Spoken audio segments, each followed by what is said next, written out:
Bismillah ar-Rahman ar-Rahim. My dear brothers and sisters who've gathered here tonight, I wish I could be with you.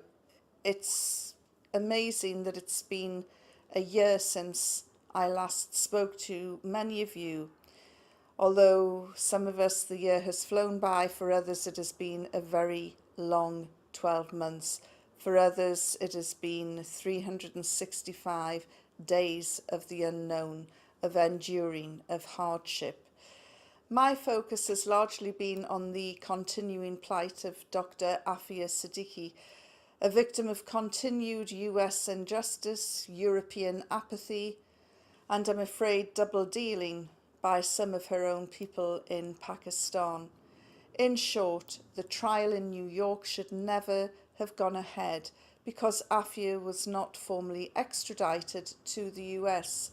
The alleged crime she committed did not happen in the US, and expert advice given by prison psychologists said that she was not mentally fit to stand for trial. Despite all of this, the trial went ahead and she was given a so-called dream team of lawyers who are now asking for 12 years for their client. It's hard to believe, but there it is, and sentencing will be given next month in September. If you thought the law was skewed in America, then it seems many US lawyers are prepared to go along with this system.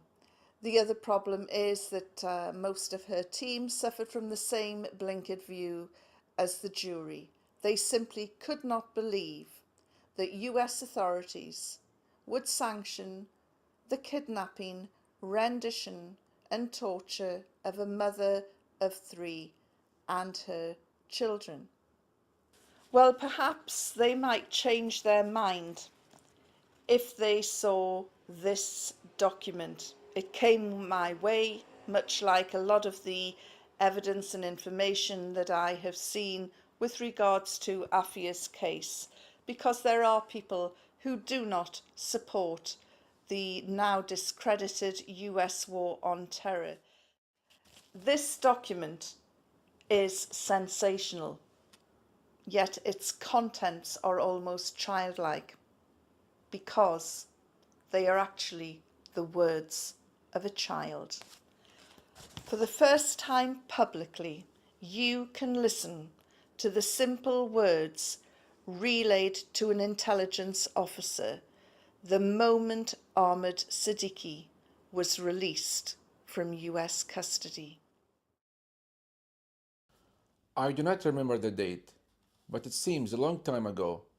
I remember we were going to Islamabad in a car when we were stopped by different cars and high roof ones. My mother was screaming, and I was screaming as they took me away. I looked around and saw my baby brother on the ground, and there was blood. My mother was crying and screaming. Then they put something on my face. I smelled and don't remember anything. I woke up. I was in a room. There were American soldiers in uniform and plainclothes people. They kept me in different places. If I cried or didn't listen, they beat me and tied me and chained me. They were English speaking, Pashto and Urdu speaking. I had no courage to ask who they were. At times, for a long time, I was alone in a small room. Then I was taken to a small children's prison, where there were lots of other children. American consular that came to me in Kabul jail said, "Your name is Ahmad. You are American.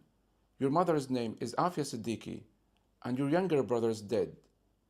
After that, they took me away from the kids' prison.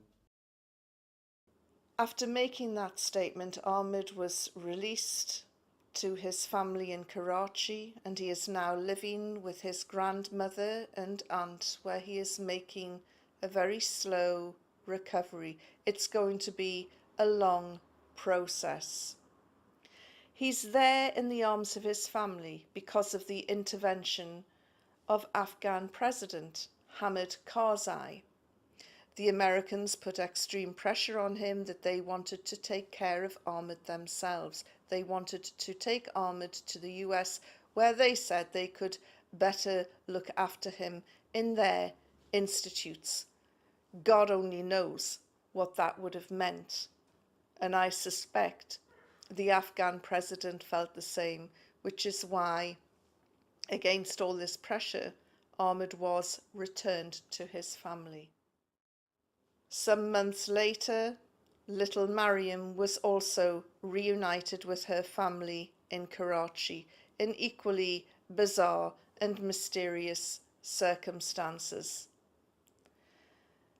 They are now being cared for by their aunt Fozia, a remarkable woman, also a brilliant doctor, whose strength and courage is testament to her own mother, who has faced down the Pakistan authorities and the US pressure from the moment her daughter Aafia was snatched in March 2003. I will be sending a translation of this document to Aafia's so-called dream team of legal experts to let them pore over the words of this child. Maybe they will open their eyes and soften their hearts. Maybe they will put aside their egos and start treating their client as an innocent, a victim of the war on terror. Just recently, I travelled to the Persian Gulf region to interview the wife of this man. He's known as a ghost detainee. Her strength of iman really humbled me. This sister is holding on so tight to the rope that her knuckles are white. Her beloved husband is Syrian-born Mustafa Setmariam Naser, commonly known as Abu Musab al-Siri. He's a Spanish national who disappeared in 2005. The previous year, the FBI identified him as one of their most wanted terrorists, and they put a $5 million bounty on his head.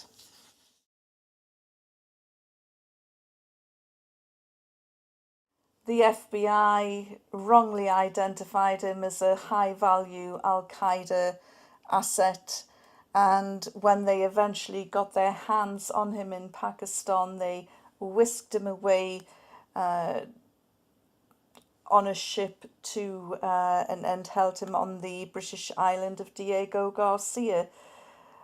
It rapidly emerged through their interrogation methods that he had nothing to tell them. Why would he? He is a scholar, a learner, a man of letters, a man who prefers to use the pen than the sword.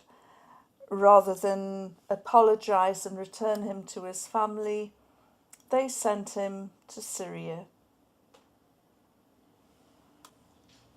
Cage prisoners have now traced Abu Musab al-Siri's location to a secret prison in Syria. We cannot rest until he is released. He has 4 children and a wife who've had no communication with him for 6 years and virtually no knowledge of his whereabouts or his condition. I spoke with Helena Moreno, and you can read the full interview on the Cage Prisoner website, www.cageprisoners.com. As I said, her strength of iman is getting her through this unimaginable ordeal, and she reminded me very much in many ways of another sister who lives here in London, Sister Zin, a remarkable woman who is the wife of Shaker Aamer, who is currently being held in Guantanamo Bay. She has raised their 4 children in the most challenging and difficult circumstances, and her youngest son, Faris, he was born after his father was seized by the US.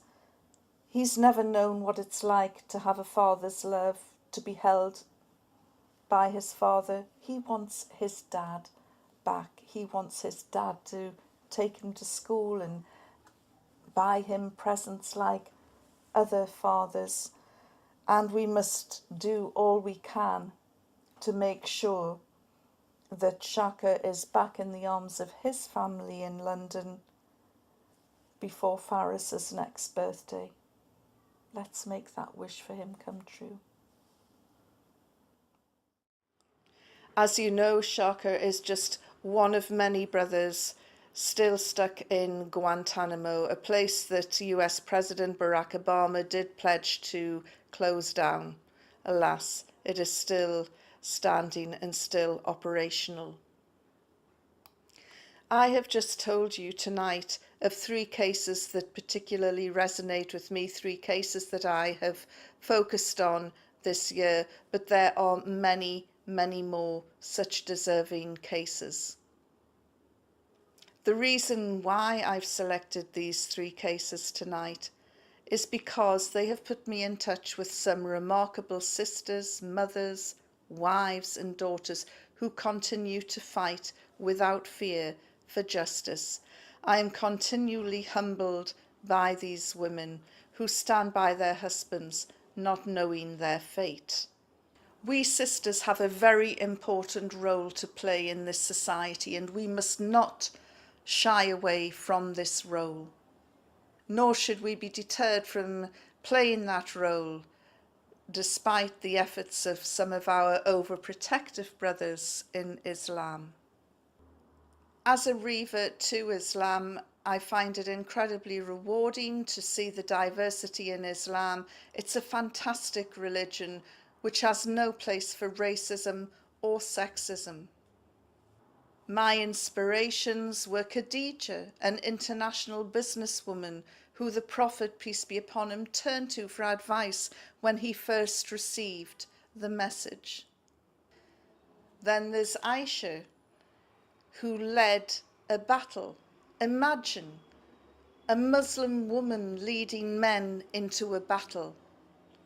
I'm sure you've also heard of Nusayba bint Kab al-Ansariya, Umara. She was one of the most distinguished women in Islam, and the Prophet, peace be upon him, compared her to that of the greatest companions. Unlike today, where women are described by their beauty, Nusayba was described by early writers by the true values of womanhood, for her courage, her honour, her bravery. She was present at the Battle of Uhud, and it was her that ran towards the Prophet, peace be upon him, to protect him with her sword and bow, along with the rest of the companions. Nusayba was given a shield by one of the men, and she used it to protect the Prophet, peace be upon him, and fought bravely. Every time she saw him in danger, she stood around to protect him without fear for her own safety. She suffered many cuts and deep wounds, but she also struck fatal blows against her opponents. Nusayba bint Kab said to the Prophet later, "I see that everything goes to the men, and I do not see anything mentioned for women." Then this verse of the Quran was revealed. إن المسلمين والمسلمات والمؤمنين والمؤمنات والقانتين والقانتات والصادقين والصادقات والصابرين والصابرات والخاشعين والخاشعات والمتصدقين والمتصدقات والصائمين والصائمات والحافظين فروجهم والحافظات والذاكرين الله كثيرا والذاكرات أعد الله لهم مغفرة وأجرا عظيما. The reason why I've mentioned these great women from the beginnings of Islam is because they have been an inspiration, and their influence and legacy continues today through great sisters like Doctors Aafia and Fauzia Siddiqui, the revert Helena Moreno, and the wife of Shaker Aamer,